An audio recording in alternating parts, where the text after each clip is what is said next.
Hello, my name is Matthew, and I'm going to talk about Henderson, the Rain King by Saul Bellow. It has kind of a cool title, or a cover. I finished it last night, and I was pretty pleased with it.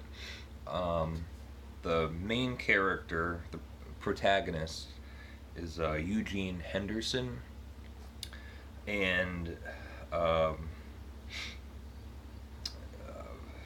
he's really the anchor of the story. Saul Bellow is so great about creating larger than life characters, and this guy Eugene Henderson has a larger than life personality.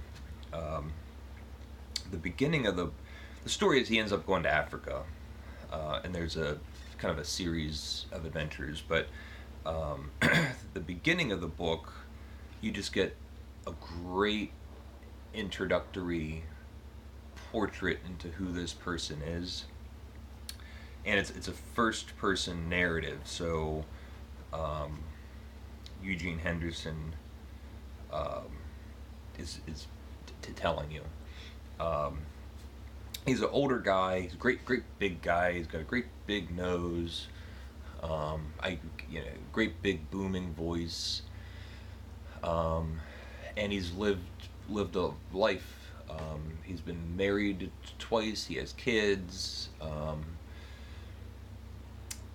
One of the best scenes early on in the novel that really gave me a good idea of um, who this person was. He's having an argument with one of his wives, and he gets so upset, and he says, like, I could just take a gun to my head and shoot myself. And then he kind of tells the reader, um, that kind of, when I said that kind of upset my wife. And as a reader, you could think, like, well, yeah, like, you know, threatening suicide is upsetting. And it's the end of the chapter, so you turn to the next chapter, and it says, the reason that it upset my wife was because that her father committed suicide by shooting himself in the head. So, he was really using a low blow. But the way that it's explained, I wouldn't say it's funny at all, but it almost reminded me of, as far as understanding the character, um, it was like Tony Soprano, where, or that type of character that is not not a good person. He has flaws, and then with all of that being said, he's still incredibly likable. Like a Tony Soprano, like a lot of people like him as a character, um, even though he is capable of doing terrible things. Um, anyway, he kind of inadvertently, a woman dies. He might have been responsible. Um, so he decides to go off to Africa. He's going with his friend, and it's going to be sort of like a safari type thing. So they have a bunch of servants, and they have a bunch of jeeps, and there's almost like they're going to have a promenade through Africa. And when he gets there, he decides that he wants to have more of an immersive experience, and he heads off on his own with a single jeep and a single guide. Um, and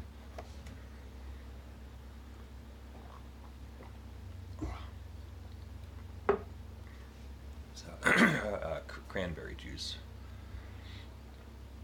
Um, and at this point in the novel, he ends up going to one tribe and then off to another tribe, and I was very happy with how delicately um, he characterized different aspects of, like, an African village. there wasn't any really low hanging fruit as far as like cheap humor. I don't know if Saul Bellow spent time in Africa. I don't know anything about Saul Bellow, um, but it turns into like a fish out of water story. So it's very similar to like whatever that kind of genre is, like Don Quixote going off, or going through the wardrobe, or going through the looking glass, where all of a sudden you're in a totally different world. And it does, the story meanders a little bit, um, but the strength of the novel to me was um, the main character's voice, Saul Bellow's voice, the voice of the person telling you this story. Um, and I marked, so, like he's sort of like deceptively lyrical, Saul Bellow, I think, or maybe not deceptively, but just lyrical. There's a great episode where he's in this village and they're having a problem with tainted water. There's these frogs in this water, in the water source, and when he gets there, they just don't know what to do, and he decides to make a bomb, and he throws it in this pond, and he blows up the pond. Like, he ends up, like, it's like raining frogs, and I guess there was some kind of retaining wall or something, but it just like blew out, and he basically, like, at that point, like, hightails it out of that village. But my point is, when he's describing these frogs, he uses a great word or great phrase, and he says, just describing a frog, and he says that they have an emotional throat, which I just thought was wonderful. Like when Flaubert talks about like the perfect word, using emotional to describe a throat on a frog, I just thought was just perfect. What else do I want to say? He goes off to another village, kind of shows off his feats of strength. He moves a statue. I did sort of lose interest in that point. It wasn't as good as the frog episode. That was kind of my favorite. But here's another description that I just loved. It's talking about sort of like these villagers, and it says like the king Dafu gives an order. He says, "Then he gave a command to the Amazons, who at once made an about face which would have been noisy had they worn boots." Which I just love. Like, there's this hypothetical scenario put on top of what's actually happening to give you a description. Like, he's describing a noise that didn't happen, but would have if they had boots on.